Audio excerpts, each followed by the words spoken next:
नमस्कार।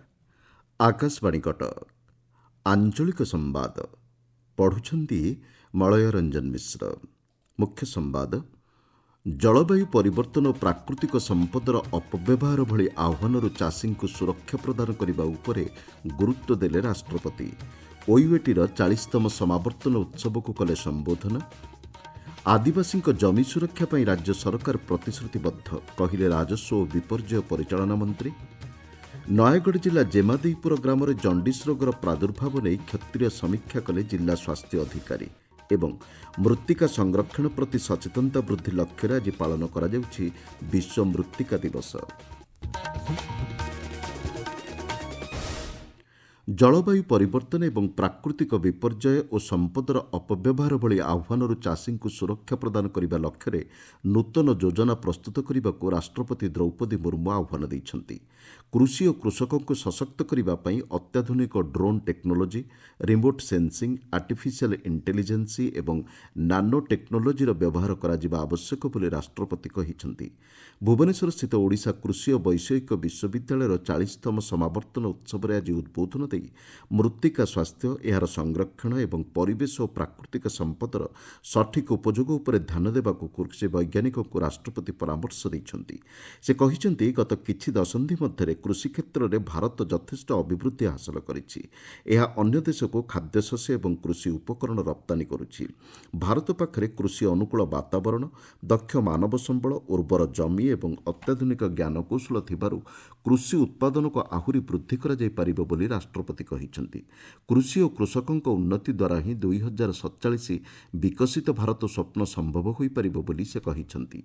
चाष अच्छी जार कि आनंद ताहार चाषी भाई जगा अच्छी दुनिया को आहार। कृषि क्षेत्र में निष्ठा पाई मु आमर अन्नदाता कृषक भाई भौणी मानकु साधुवाद जणाउछि। कृषि एवं कृषकर उन्नति बिना देशर सामग्रिक उन्नति संभव नुहे। सुखर कथा केंद्र राज्य सरकार कृषक भाई भौणी मानक कल्याण निमित्त बहुविध योजना प्रस्तुत करिसंति। तन्मध्यरे प्रधानमंत्री किसान सम्मान निधि योजना, प्रधानमंत्री फसल बीमा योजना तथा प्रधानमंत्री कृषि सिंचाई योजना समेत कृषक मानकर कल्याण विकास पाई उद्दिष्ट अनेक योजना अंतर्भुक्त। विश्वविद्यालय कुलाधिपति राज्यपाल रघुवर दास एही उत्सव अध्यक्षता करी कहिछन्ति, एक उन्नत राष्ट्र गठन में कृषिर भूमिका महत्वपूर्ण। जैविक कृषि उपर राज्यपाल प्राधान्य देवा सहित कृषि क्षेत्र में रहिथिबा आह्वानगुड़िकर मुकाबिला पाई निरंतर प्रयास जारी रखिबाकू कृषि वैज्ञानिकों को आह्वान दैछन्ति। अन्यमानक मध्यरे एही उत्सव उपमुख्यमंत्री कनकवर्धन सिंहदेव एवं विश्वविद्यालय कुलपति प्रोफेसर प्रभात कुमार राहुल प्रमुख जोग देइथिले। एही कार्यक्रम में गत 2022 और 2023 शिक्षावर्ष में कृतकार्य होइतिबा छात्र छात्री को पदक, पुरस्कार एवं डिग्री प्रदान करा जाइछि। मंगलवार ठारू 5 दिन ओडिशा गस्ତରେ आसिथिबा राष्ट्रपति आज अपराह्न भुवनेश्वर में नवनिर्मित न्यायिक कोठार उद्घाटन करिबार कार्यसूची रहिछि। आदिवासी जमी सुरक्षा पर राज्य सरकार प्रतिश्रुतिबद्ध बोली राजस्व और विपर्यय परिचालना मंत्री सुरेश पूजारी कहिछन्ति।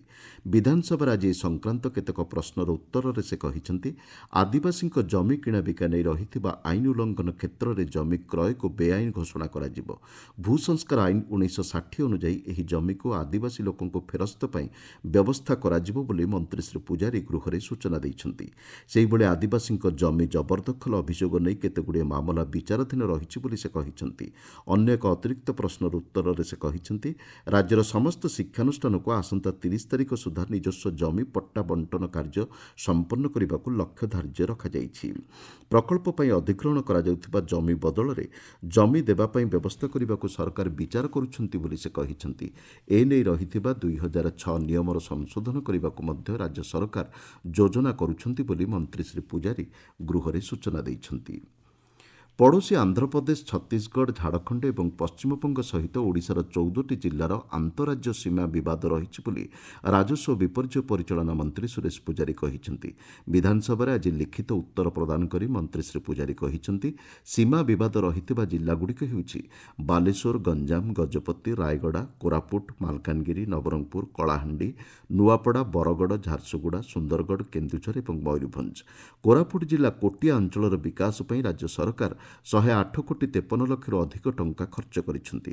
ଏହାଦ୍ୱାରା ସେହି ଅଞ୍ଚଳରେ ପ୍ରତି ଗ୍ରାମକୁ ରାସ୍ତା, ବିଦ୍ୟାଳୟ ଗୃହ, ଆବାସିକ ଶ୍ରେଣୀଗୃହ, ଅଙ୍ଗନବାଡି କେନ୍ଦ୍ର, ମିଶନ ଶକ୍ତି ଗୃହ, 10 ଶଯ୍ୟା ବିଶିଷ୍ଟ ଗୋଷ୍ଠୀ ସ୍ୱାସ୍ଥ୍ୟକେନ୍ଦ୍ର, ଥାନା ନିର୍ମାଣ ସହିତ ବିଦ୍ୟୁତ୍ ସଂଯୋଗ ଏବଂ ମୋବାଇଲ୍ ଟାୱାର ସ୍ଥାପନ କରାଯାଇଛି ବୋଲି ମନ୍ତ୍ରୀ ଶ୍ରୀ ପୂଜାରୀ ଗୃହରେ ସୂଚନା ଦେଇଛନ୍ତି। ଆପଣମାନେ ଆଞ୍ଚଳିକ ସମ୍ବାଦ ଶୁଣୁଛନ୍ତି ଆକାଶବାଣୀ କଟକ କେନ୍ଦ୍ରରୁ। ନୟାଗଡ଼ ଜିଲ୍ଲା ରଣପୁର ବ୍ଲକ ଅନ୍ତର୍ଗତ ଚାନ୍ଦପୁର ପଞ୍ଚାୟତର ଜେମାଦେଇପୁର ଗ୍ରାମରେ ଜଣ୍ଡିସ୍ ରୋଗର ପ୍ରାଦୁର୍ଭାବ ଦେଖିବାକୁ ମିଳିଛି। 35 ଜଣରୁ ଅଧିକ ଆକ୍ରାନ୍ତ ହୋଇଥିବା ବେଳେ ଜଣଙ୍କର ମୃତ୍ୟୁ ହୋଇଥିବା ନେଇ ଅଭିଯୋଗ ହୋଇଛି। ଏ ସମ୍ପର୍କରେ ସୂଚନା ଦେଇ ଆମ ଜିଲ୍ଲା ପ୍ରତିନିଧି କହିଛନ୍ତି, ପ୍ରଭାବିତ ଅଞ୍ଚଳରେ ଜିଲ୍ଲା ମୁଖ୍ୟ ଚିକିତ୍ସା ଅଧିକାରୀ ଡାକ୍ତର ପୁଷ୍ପା ନୀଳିମା ଲାକ୍ରାଙ୍କ ନେତୃତ୍ୱରେ ଏକ ଦଳ ପହଞ୍ଚି ଲୋକଙ୍କର ସ୍ୱାସ୍ଥ୍ୟ ପରୀକ୍ଷା କରୁଛନ୍ତି। ପାନୀୟ ଜଳ ନମୁନା ସଂଗ୍ରହ କରାଯାଇ ପରୀକ୍ଷା ପାଇଁ ପଠାଯାଉଛି। ରୋଗର କାରଣ ଏବଂ ନିରାକରଣ ନେଇ ଡାକବାଜି ଯନ୍ତ୍ର ମାଧ୍ୟମରେ ଜନସଚେତନତା ବୃଦ୍ଧି କରାଯାଉଛି ବୋଲି ସେ ସୂଚନା ଦେଇଛନ୍ତି। ରାଜ୍ୟରେ ଗତ 3 ବର୍ଷରେ ବଜ୍ରପାତ ଯୋଗୁଁ 1,057 ଜଣଙ୍କର ପ୍ରାଣହାନୀ ହୋଇଛି।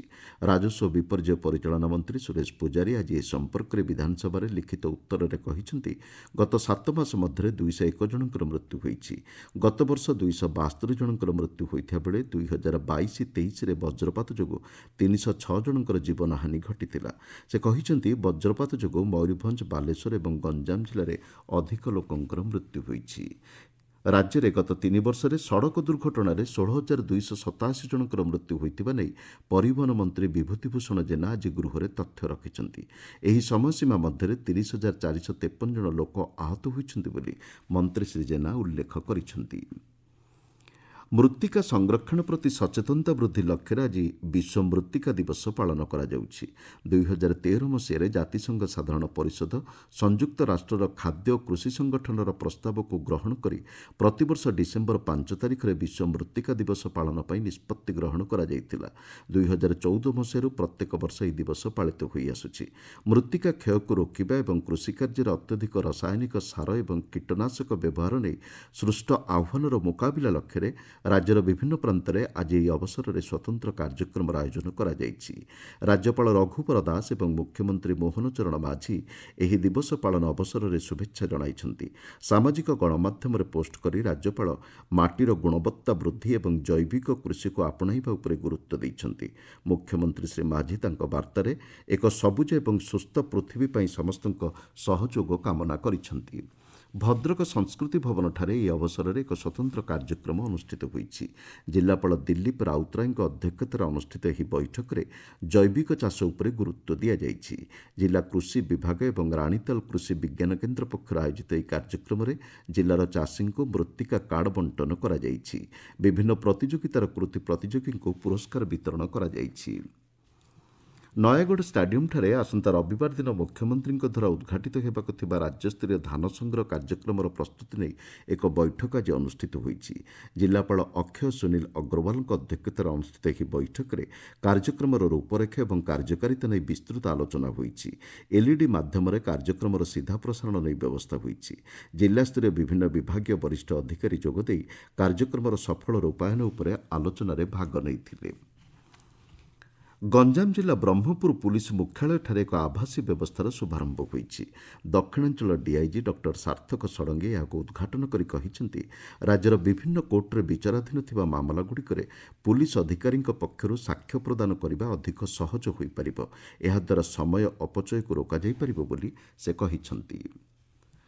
ଆଗାମୀ 2 ଦିନ ପର୍ଯ୍ୟନ୍ତ କେତେକ ସ୍ଥାନରେ ହାଲୁକାରୁ ମଧ୍ୟମ ଧରଣର କୁହୁଡ଼ି ଅନୁଭୂତ ହୋଇପାରେ। ଭୁବନେଶ୍ୱରସ୍ଥିତ ଆଞ୍ଚଳିକ ପାଣିପାଗ ବିଜ୍ଞାନ କେନ୍ଦ୍ର ପକ୍ଷରୁ ମିଳିଥିବା ସୂଚନା ଅନୁଯାୟୀ ଆସନ୍ତାକାଲି କେନ୍ଦୁଝର, ସୁନ୍ଦରଗଡ଼, କନ୍ଧମାଳ ଏବଂ କଳାହାଣ୍ଡି ଜିଲ୍ଲାର କେତେକ ସ୍ଥାନରେ ମଧ୍ୟମ ଧରଣର କୁହୁଡ଼ି ଅନୁଭୂତ ହୋଇପାରେ। ମୁଖ୍ୟ ସମ୍ବାଦଗୁଡ଼ିକ ପୁଣିଥରେ। ଜଳବାୟୁ ପରିବର୍ତ୍ତନ ଏବଂ ପ୍ରାକୃତିକ ସମ୍ପଦର ଅପବ୍ୟବହାର ଭଳି ଆହ୍ୱାନରୁ ଚାଷୀଙ୍କୁ ସୁରକ୍ଷା ପ୍ରଦାନ କରିବା ଉପରେ ଗୁରୁତ୍ୱ ଦେଲେ ରାଷ୍ଟ୍ରପତି। ଓୟୁଏଟିର 40ତମ ସମାବର୍ତ୍ତନ ଉତ୍ସବକୁ କଲେ ସମ୍ବୋଧନ। ଆଦିବାସୀଙ୍କ ଜମି ସୁରକ୍ଷା ପାଇଁ ରାଜ୍ୟ ସରକାର ପ୍ରତିଶ୍ରୁତିବଦ୍ଧ, କହିଲେ ରାଜସ୍ୱ ଓ ବିପର୍ଯ୍ୟୟ ପରିଚାଳନା ମନ୍ତ୍ରୀ। ନୟାଗଡ଼ ଜିଲ୍ଲା ଜେମାଦେଇପୁର ଗ୍ରାମରେ ଜଣ୍ଡିସ୍ ରୋଗର ପ୍ରାଦୁର୍ଭାବ ନେଇ କ୍ଷେତ୍ରୀୟ ସମୀକ୍ଷା କଲେ ଜିଲ୍ଲା ସ୍ୱାସ୍ଥ୍ୟ ଅଧିକାରୀ। ଏବଂ ମୃତ୍ତିକା ସଂରକ୍ଷଣ ପ୍ରତି ସଚେତନତା ବୃଦ୍ଧି ଲକ୍ଷ୍ୟରେ ଆଜି ପାଳନ କରାଯାଉଛି ବିଶ୍ୱ ମୃତ୍ତିକା ଦିବସ। ଆଞ୍ଚଳିକ ସମ୍ବାଦ ବର୍ତ୍ତମାନ ପାଇଁ ଏତିକିରେ ଶେଷ ହେଲା। ଆମର ପରବର୍ତ୍ତୀ ଆଞ୍ଚଳିକ ସମ୍ବାଦ ଶୁଣିପାରିବେ ସନ୍ଧ୍ୟା 6:45।